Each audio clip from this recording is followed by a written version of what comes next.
And welcome back to the Big Red Wired Baseball Show. I'm your host, Bobby Schneider, joined by Sam Ojeda and Kyler Cox. If you haven't already, be sure to follow us on Twitter at bschneider33, at Sam Ojeda8, and at Dugout Cox. Like, comment, and subscribe to the channel as well. Kyler, you're wearing your favorite team's baseball hat today. I'm repping my Rockies. Rockies are in mid-season form. I believe they lost 16-3 to the Kansas City Royals on Saturday in spring training. So I'm pumped. 60 wins incoming for Colorado that's Rockies. 5 higher than you said last week. It is 5 higher. I think you should tune in for tomorrow when they play Team USA. I think that'll be a good. Kyle Freeland is starting for the Rockies. Man, just let me have it, okay? When I go to the Rockies games anymore, it's just straight to the rooftop, get a couple brews and have a good time. But yeah, Kyler, I'm glad to see that you're repping your proclaimed favorite Major League Baseball team. And of course, we all know Sam's a bandwagon as well with the Yankees. Yeah, he's the Yankees are 8-2 through 10 games, second best record in spring training. Aaron Judge, 3 home runs, 6 at-bats. I think he's in prime shape for the World Baseball Classic. It looks about how Aaron Judge hits during the regular season, and then when it matters, we all know what happened. He hit 500 last postseason. Thank you very much. And what happened? They lost because their pitching was terrible. terrible. That is what I thought. Anyways. Yeah. Well, before we lose anybody else that has already started listening to the show, let's dive into some Nebraska baseball. If you're listening and you own a small business and want to sponsor Big Red Wired, shoot me an email at schneiderbobby03@gmail.com. So for Nebraska, get that thrilling win on Friday night. I do want to point out I called the Friday game. I didn't say it was going to go extra innings, but that was a thriller. Clutch, and then just a letdown on Saturday and Sunday. Well, 7 innings, 15-4 loss on Saturday, and then on Sunday the Huskers get crushed 12-3. It was really rough in the eighth inning. Yeah, a similar situation, right, to the weekend in Arlington as a takeaway. You get one of the games of the 3. And the win makes you feel really good about who you are and what you have as a team. And, after Friday, I was ready to jump full on the Husker baseball train and just be like, this team's going to ride. And then, Saturday they get humbled real quick. Good team from the SEC is going to recover like that. They're going to respond. And they destroyed them. I mean, it wasn't even close. That game was more than arm's length the whole entire game. And then Sunday was just ugly from both sides. Yeah, I think when you break down what you saw on Friday, you had to feel especially good about it, considering they didn't, if you just watch the box score, it didn't look like they exactly deserved to win that game, right? I mean, you walk 7 dudes, you strike out 18 times, and you still find a way to pull it out at the end. Kind of set the tone for an exciting weekend, and a little disappointing the way that it shaped out there at the end. Well, Sam, I pointed out the walk-to-strike ratio over the 3 games. What can you just tell us about how the Huskers struggled in that department? It was 15 free passes, of course, on Sunday. In the 8th inning, I believe Nebraska allowed 6-7 free passes. Of course, walked in. Why are you laughing? That stupid freaking meme with the 6-7 stuff.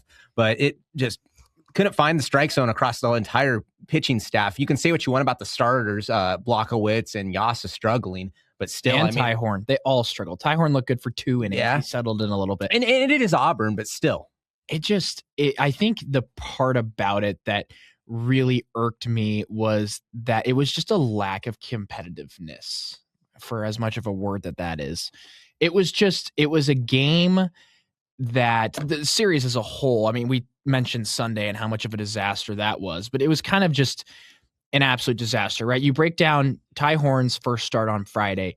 He showed those first 2 innings, I thought I was looking at a Big Ten All-American Tyhorn. And then after that, it just kind of fell apart. And we really struggled with the aspect of it to where it translates to Saturday, right? You have all the hype, you have everything going on that everyone's super. What?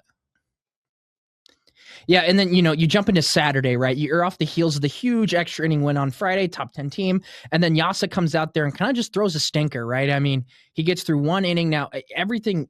A member of RSS said this, so we don't. It could be right, it could not be, but they said that he pulled up a little bit early on a overplay to first base, and that may have pulled him. But regardless, he was pitching an absolute disaster. More balls than strikes in the first inning, was getting barreled up. If you don't throw strikes, you're not going to win games, right? And then you move to Sunday, and the whole entire pitching staff just was a disaster. And I thought that was going to happen, right? So when you look at the Saturday game, you were having to use all of your best arms early on, right? Same thing with Friday. You used Price Bender. You used everybody, right? So then Sunday comes around and you throw Kevin Monell, who did very well. I predicted that, and it very obvious predicted that. It was awesome. I felt so cool. But there was a lot of other aspects on Sunday to where you were just kind of throwing your garbage guys, right? And then Saturday, ideally, it's not ideal to be throwing, D2 transfer from Missouri Western State, Lyndon Brugman, out of the bullpen. It's just a crappy situation to where that first game going extra and then that second game having to go to the bullpen early because of Yasa and his struggles.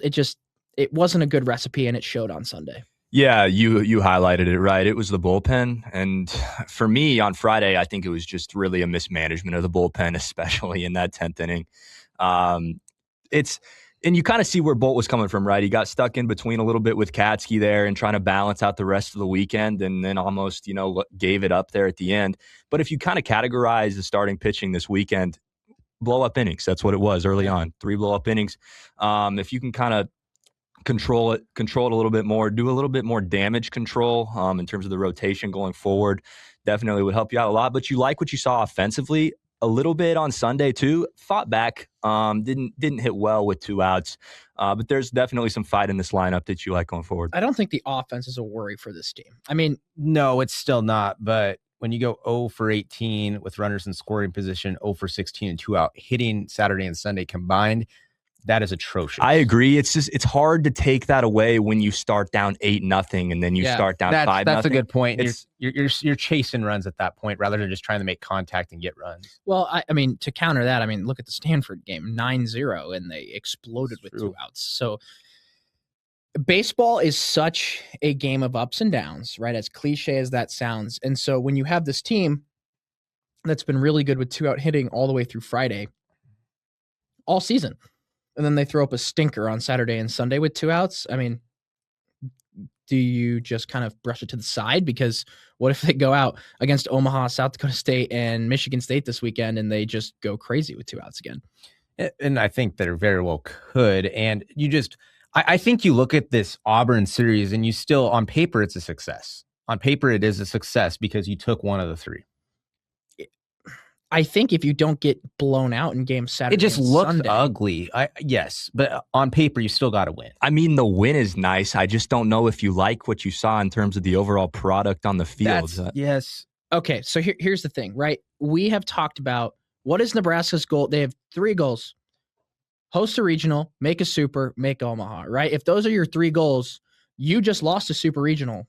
So Auburn's a team that is likely has the potential to be in a super this year. So if you make a super regional, you win the first game. There's all the hype, similar to the Arkansas deal 4 years ago, where they win game 1 of the one they need to win to get to a super, and then they throw up a stinker in game 2, right? I think this team has a really good energy of showing up for the first few games, and then it just kind of craps out. And so, when it comes to hosting a regional, does the win over Auburn help? Absolutely. When it comes to taking that step forward in the campaign of Will Bolt and making a super, I don't necessarily know if this is, what you're excited for, because in a regional, you have to win at least 4 games. And so you have a scenario where you're seeing a Stanford, you're seeing a Grand Canyon, you're seeing a, high level team like an Auburn. Are you saying that this team, based on what they did this weekend, is going to be able to win 4 games before losing 2? Well, there's 2 things, right? There's what happens on the field, there's the result, and then there's eye test. And to me, they didn't pass the eye test this weekend. No. Like I said, the Friday win was nice. When you look at the box score and you looked at the product of baseball on the field, it didn't jump out at you and say, wow, they competed with the number 7 team in the country.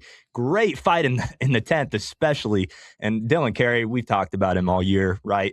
Fantastic leader.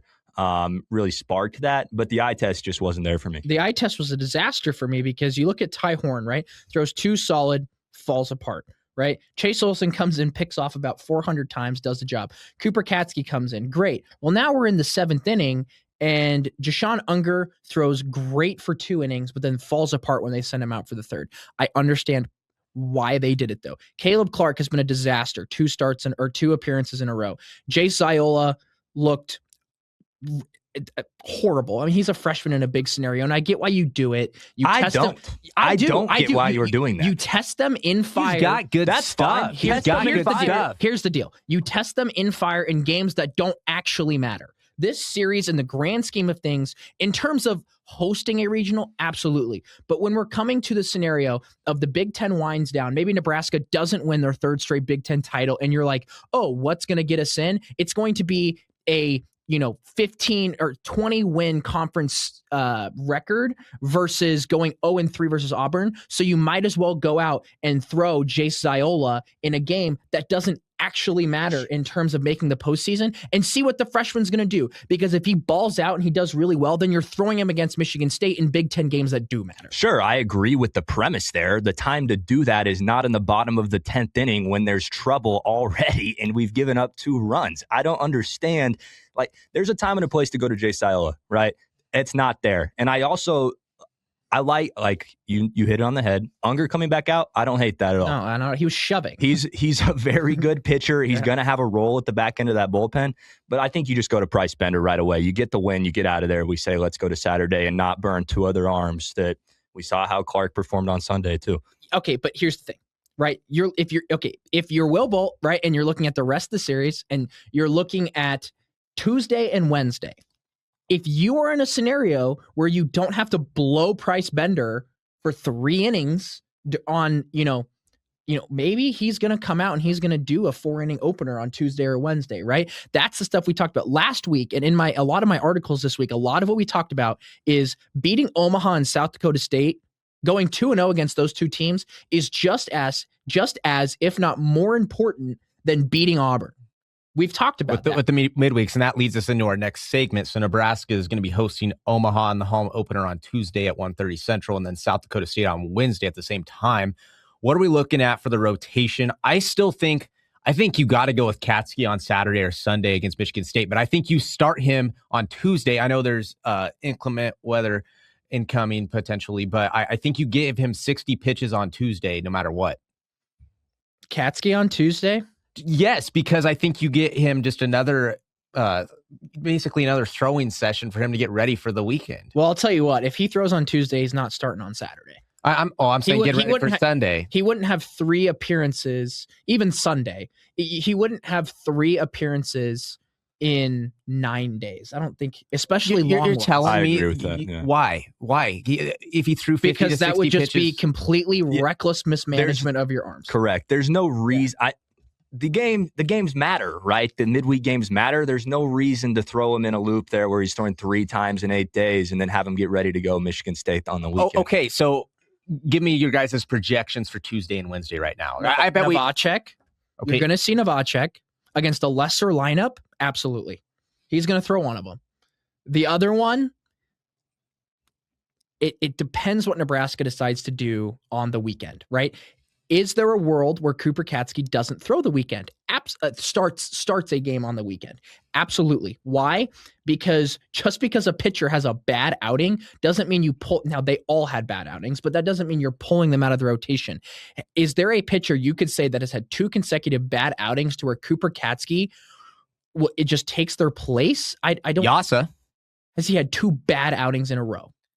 I mean, he wasn't. Yasa's looked good this year. There is the argument to be made that he hasn't thrown 3 complete starts, right? Like the first 2 starts, neither he has left Ty Horn. I agree. No, I agree. I'm playing devil's advocate a little bit here. I was talking to Bobby about this earlier. When you look at the weekend rotation, I think a lot of it has to do with if you don't start Carson Yasa, what is his role for the weekend? Does he even pitch on the weekend? Is he a guy that you can say go get the 5th, 6th, and 7th? I think Gavin Blockowitz is. I don't know that Carson Yasa is that guy. Here's the thing with Carson Yasa. We have talked about, I have mentioned multiple times how he's high volatility. He's a very high volatility pitcher, and you know what you are getting when you throw him out there. You are either going to get an absolute shove job full of strikeouts, or it could be a disaster like it was last weekend. And so for me, I am like again, midweeks are so important when it comes to hosting a regional. People need to understand that. So are you going to throw your high volatility guy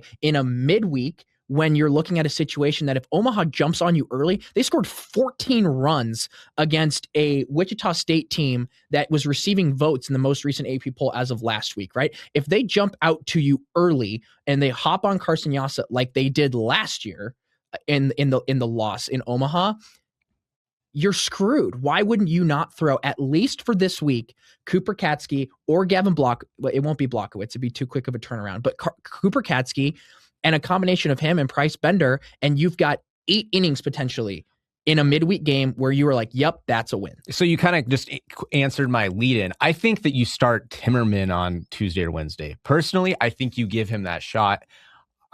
Yes. I like Timmerman there, but so let's just say you guys are the coaching Nebraska right now. Who are you going with right now? Tuesday and Wednesday. Novacek, Katsky. I agree. Yeah, that's what I would say too. Yeah. So you think you like Katsky on Wednesday? I don't think that Tuesday. you see Katsky. You're not going to see Katsky Wednesday and the weekend. I think that if you make the decision, it's going to be Katsky on Wednesday. Or could you see maybe Katsky throw? Let's just say they have Katsky throw 3 innings, and you could still have him for that reliever role, potentially in case something blows up on Saturday or Sunday or Friday. Who knows? I think right now it's Bender off of Novacek. Right, you're going to go Novacek and then Bender Lefty to righty. Yep, and then you're going to go Katsky to Timmerman. I think that's the way it's going to play right now because I think you're trusting Pender. I always say it wrong. Price Bender. Thank you. You're going to go Bender because he's probably a little bit more of a reliable option. So if Novacek, for lack of a better term, shits the bed again, you're throwing a guy that you're relying on, and then Timmerman, who has been a little bit of a wild card, comes in after your strong starter Katsky.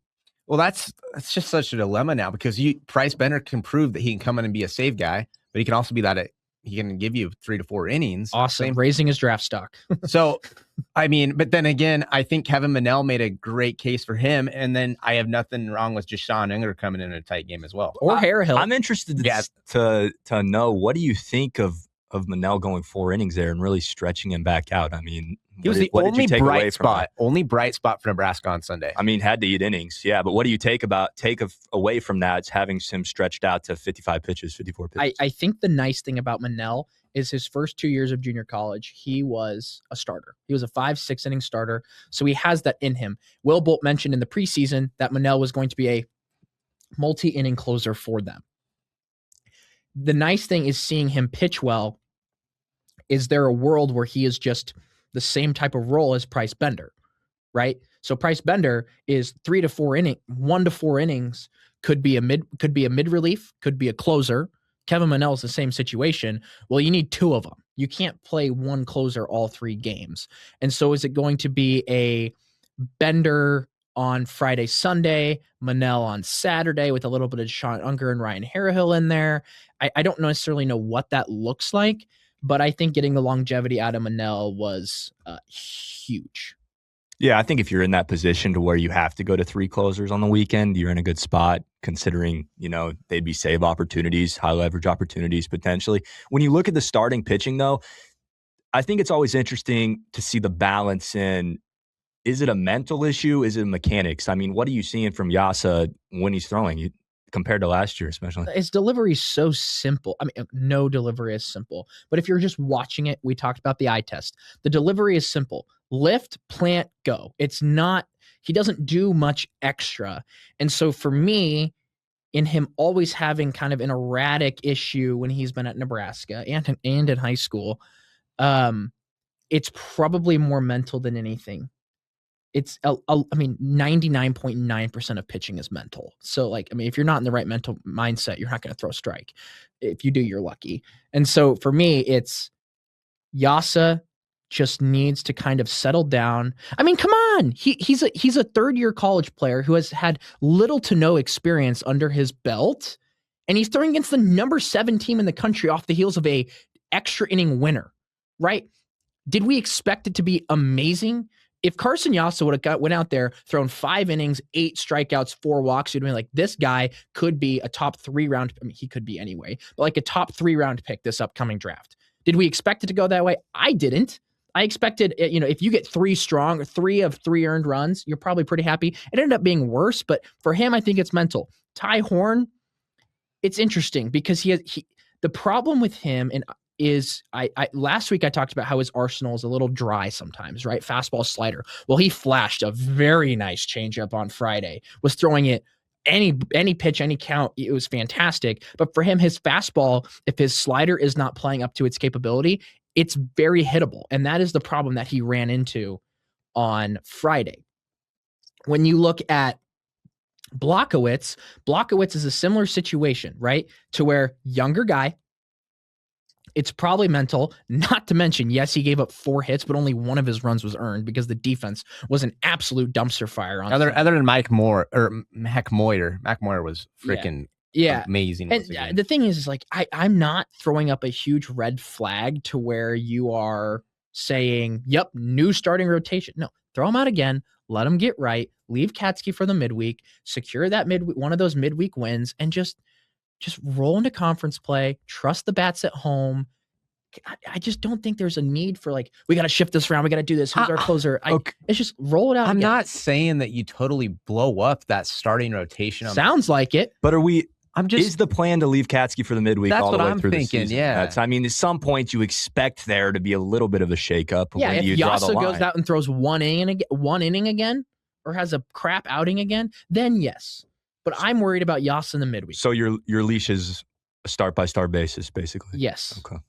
Ty Horn, I think he is your starter unless he like really falls off, he's going to be your guy. And right? you prove a good point about Yasa. I remember covering the Oregon State game last year that Ty Horn started, and he contributed to Oregon State setting a Haymarket Park record of home runs allowed. I believe Oregon State hit 8 bombs that game. And Ty Horn then just got hot towards the end of April and was one of the better pitchers in the conference. So I like that. So when we look at Omaha, South Dakota State, if we had to put a percentage on of how likely Nebraska can just take both of these two to start at home, what would you guys put that on?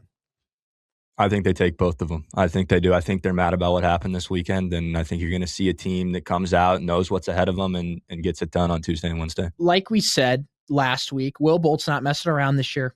He's not. He's going to roll out some of his best. He's going to roll out some of his best to start the season, or to start the midweek season. South Dakota State 4-7. They haven't really looked all that good. Their offense is okay. They've had a couple against Tarleton State. They gave up a total of 5 runs in 3 games. So maybe that pitching staff has some potential, but not worried about South Dakota State. Omaha, like I said, they beat Arizona already this year. They took 1 from Wichita State. So, is there a world where these teams can go out and win? I mean, we saw LSU lose in a midweek game. Anyone can lose in a midweek game. But if I had to put if I was betting on it, yeah, Huskers are going to take 2. Yeah, I think these are the games too, real quick. Like, it's a good opportunity to get those guys that have been struggling on offense, a little get-right game. You saw what Jet Buck did this weekend. Not great. He did hit a home run. He hit a home run. I called that one. He hit a home run, 1 for 12. Otherwise, struggled. So I think it'll be interesting, to look at it that way too. See if the lineup can kind of get right some of those spots that have been slumping a little bit. And an encouraging thing is that Jeske was warming up to pinch hit potentially on Sunday. He was out, and then of course Mike and Miller has been battling that groin injury behind the plate. Yeah. That's why you saw Fikes catch on Sunday as well. So it'd be encouraging to see those guys in the lineup at least once. I think you do. If Miller's healthy, I think you see him catch one of these games on the midweek. Or do you let Jeter Wordley see a ton of fastballs? I mean, well, that's a good counter argument as well. I like that 2-0. I'm going to make a prediction that Nebraska hammers one of the 2. Oh yeah, one of the games still just absolutely destroyed them. But it just sucks with having the Nebraska March weather. You don't know what you're going to get. You might be getting rain, so who knows? But then, of course, then you get to the weekend, it starts to warm up. And I like where Nebraska sits. I believe Michigan State, did they get swept by Texas? Yeah, they got absolutely walloped. Okay, 0-4. 3-1, 8-1. So, I mean, this team can pitch. They can pitch. But, I mean, then you lose to James Madison, and your only other win is over Albany. They lost to Illinois, yeah. I'll tell you what. I think that there is a realistic possibility that's above 70% that Nebraska wins at least 4 of the next 5. Absolutely. Yeah, for sure. Okay. Here, absolutely. Why? 1, Michigan State can't hit. Their best batting average is .314. They literally can't hit. They have a bunch of guys, hitting in the ones. Batting average in 2026, huh? That's You're a batting average guy. I mean, it's just something that jumps off the page. I agree. No, the team batting average is 188. The team on base percentage 286. They're only 8 for 16 on stolen bases. So maybe Jeter Worthley can throw someone out this week.